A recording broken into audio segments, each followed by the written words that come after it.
성남시장이시며 더불어민주당 이재명 부산 대표 후보님의 축사가 있겠습니다. 큰 박수로 부탁드립니다.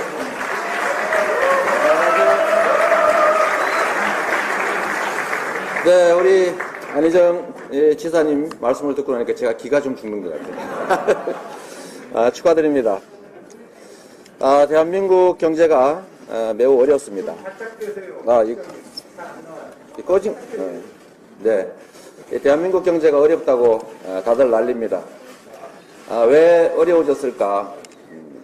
저는 우리 대한민국 정부의 권력의 행사의 방향이 강자 중심의 또 자본 중심의 또 재벌 중심의 정책을 펴오면서 노동자를 탄압하고 재벌을 감세해주고 그리고 국민의 복지를 줄여나갔기 때문에 생긴 문제라고 생각합니다.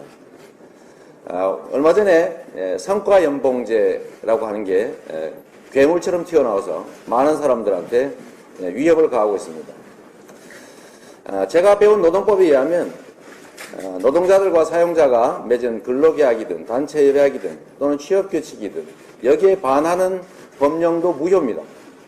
그런데 이미 노동자들한테 갖춰져 있는 노동계약의 내용을 불리하게 바꾸는 성과연봉제를 정부가 강제로 시행하고 그걸 공기업부터 또 금융산업 전반에 다 확대하겠다고 하는 것은 정부 스스로가 노동법을 어기겠다고 아예 자청한 것입니다. 지금 새로운 성장의 방식이 논의되고 있습니다.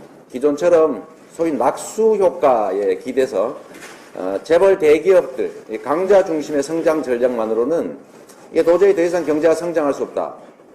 그렇기 때문에 재벌 대기업들에 대한 증세를 통해서 우리 국민들의 가처분 소득을 늘리는, 즉 복지를 확대하는 정책을 펴야 하고 노동자들에 대한 탄압 정책이 아니라 노동자들을 보호하고 또 노동조합을 강화해서 노동자의 힘을 키움으로써 노동의 수준, 일자리의 질을 올리고 임금을 올리고 노동환경을 개선하고 그리고 불법적 장시간 노동을 줄여나감으로써 일자리를 늘리는 것이 그야말로 새롭게 성장할 수 있는 길이다 라고 얘기합니다. 이거는 이재명이 하는 얘기가 아니라 물론 이재명의 뉴딜 성장정책이라고 이름 붙여서 저도 팔아먹긴 합니다만 사실은 이거는 이미 30년대 대공황 당시에 루즈벨트가 시행했던 정책입니다. 30년대 그 대공황을 독점 규제, 증세, 노동자 보호, 복지 확대를 통해서 탈출했죠. 그래서 미국의 50년 호황에 토대를 만들었습니다. 그래서 대한민국이 지금 그 비슷한 상황이 처했습니다. 더 이상 국민들이 돈을 쓰려고 해도 쓸 돈이 없습니다. 그래서 마지막으로 나온 수단이 돈을 빌려줘서 쓰게 했는데 그게 바로 가계대출 폭증의 원인이 됐죠. 이제는 더 이상 빌려줘도 돈을 쓸 수가 없습니다. 그래서 이제는 마지막 남은 방법 그걸 써야 됩니다. 그게 뭐냐면 바로 노동자를 보호하는 겁니다. 노동권을 강화하는 겁니다. 그래서 노동의 몫을 늘려야 돼요. 70%에 달하던 국민소득 중에서 가계소득의 몫이 지금 60% 초반으로 떨어졌습니다. 8%가량이 떨어졌는데 국민 총생산 기준으로 하면 약 8일은 8, 6, 8이 48, 100 몇십 조 정도가 노동자의 몫이 줄어든 겁니다. 그러니까 유효 수요가 없고 구매력이 없다 보니까 살기가 어렵지 않습니까? 그래서 정부의 정책 방향이 완전히 바뀌어야 합니다. 즉 노동자 중심의 정권으로 바뀌어야 합니다. 제가 여러분들이 노동자에서 그런 말씀을 드리는 게 아닙니다. 이 나라 경제가 살아나는 유일한 길은 30대 재벌에 무려 770조씩이나 쌓이고 있는 사내 유보금을 줄여나가야 합니다. 그래서 그 중에 일부를 부당하게 감세해준 법인세를 정상화해서 복지 재원으로 늘려야 합니다. 노동자들을 보호해야 합니다. 노동조합을 강화해야 합니다. 그래서 노동자의 힘을 키워서 일자리의 수준을 높이고 일자리를 늘려야 비로소 우리가 말하는 4차 산업혁명에도 대응해 나갈 수가 있습니다. 그 중심에 저는 노동자들이 서야 된다고 생각합니다. 저 자신이 노동자 출신이기도 하고 노동인권 변호사를 위해서 판검사를 벌이고 현장으로 투입됐던 사람이기도 합니다. 제가 어릴 때 겪었던 그 참혹한 노동 환경은 지금도 크게 변하지 않았습니다. 이 사회는 강자 중심의 사회에서 약자 중심의 사회로, 소수의 권력자 중심의 사회에서 다수의 시민 중심으로, 재벌 중심의 경제정책에서 중소기업 중심의 정책으로, 자본 중심의 정책에서 노동자 중심의 정책으로, 그리고 가진 다수가 아니라 국민 다 함께 살 수 있는 길로 가야 합니다. 우리 87년에 우리 6월 항쟁 때 우리 넥타이 부대들이 아마 여러분이셨을 겁니다. 여러분의 젊은 시절. 다시 혁명적 변화의 시기가 오겠습니다. 진정한 대한민국의 변화는 그야말로 이 사회의 최고의 기득권인 재벌 권력과 그리고 이에 부안해동하는 부패한 정치 권력 간의 유착을 끊고 그야말로 국민의 뜻이 제대로 반영되는 공정한 나라, 공평한 기회가 보장되는 공정한 경쟁이 가능한 그리고 자기가 기여한 만큼 몫을 누릴 수 있는 그런 공정한 사회가 되어야 됩니다. 노동시장 이중화이기를 합니다. 그래서 지금 정부가 하는 정책이 하향 평준화를 하는 겁니다. 조직된 정규직 노동자들 탄압해서 조직되지 못한 또는 중소기업의 노동자들 수준으로 떨어뜨리려고 하지 않습니다. 우리가 사는 길은 상향 평준화로 가야 됩니다.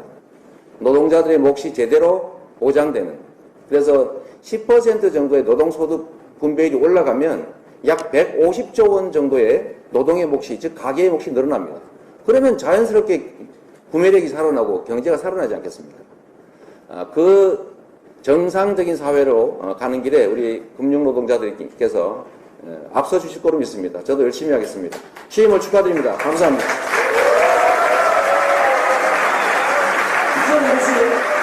이제는 여기 내리면서 뜨거운 박수 부탁드립니다.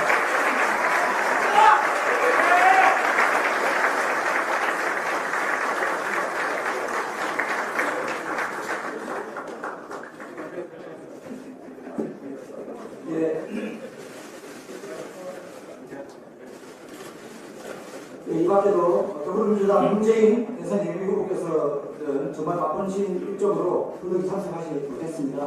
네, 안녕하세요. 전 더불어민주당 정무위원회 소속이고요. 그리고 현재 대선 예비후보, 더불어민주당 대선 예비후보 이재명 시장님의 대변인을 맡고 있습니다. 재은경이라고 합니다. 반갑습니다.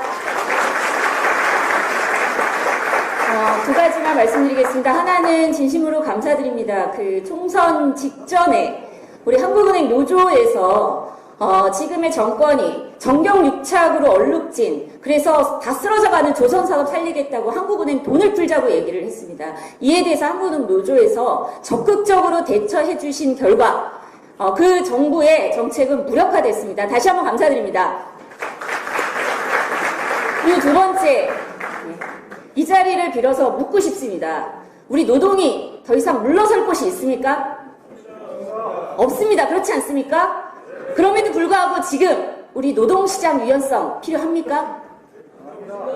필요하지 않습니다. 우리 노동시장 유연성이 이야기될 만큼 우리 노동이 물러설 곳이 없습니다. 전체 노동의 절반이 비정규직입니다. 전체 인구의, 경제활동 인구의 350만 명이 빚을 갚지 못해서 경제생활을 하지 못하고 있습니다. 저는 가끔 이 동아시아 지역의 채무자 대회에 참석해서 깜짝깜짝 놀랍니다. 대만이나 중국에서 거기도 똑같이 빚 문제 있고 비톡촉 문제 심각한데 아주 극단적인 사례들이 우리나라에서 너무 일반적입니다. 너무나 많은 사람들이 다른 나라에서는 너무 지독하다 이렇게 얘기하는 그런 고통을 겪고 있습니다. 우리나라 사람들 더 이상 물러설 곳이 없습니다. 그래서 다들 촛불 들고 이 정부를 탄핵한 것입니다. 그렇지 않습니까?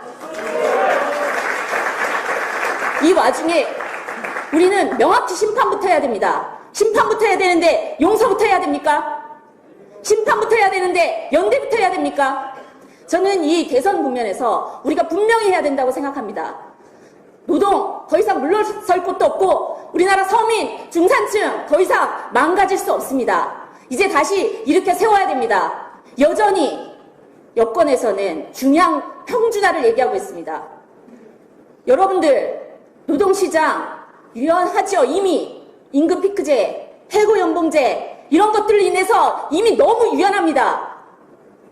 그리고 중량 평준화 할 만큼 우리 중산층들 먹고 살기 충분하지 않습니다. 그렇지 않습니까? 상향 평준화를 얘기해도 모자랄 판에 대통령까지 탄핵됐는데 여전히 중량 평준화를 얘기하고 있습니다. 이거 바로 잡아야 됩니다. 우리가 여기에서 섣부른 연대를 얘기할 것이 아니라 심판하고 새로운 대한민국, 이에 대한 건설적인 논의가 이번 대선에서 반드시 논의되어야 됩니다. 노동자 여러분들의 힘을 믿습니다. 고맙습니다.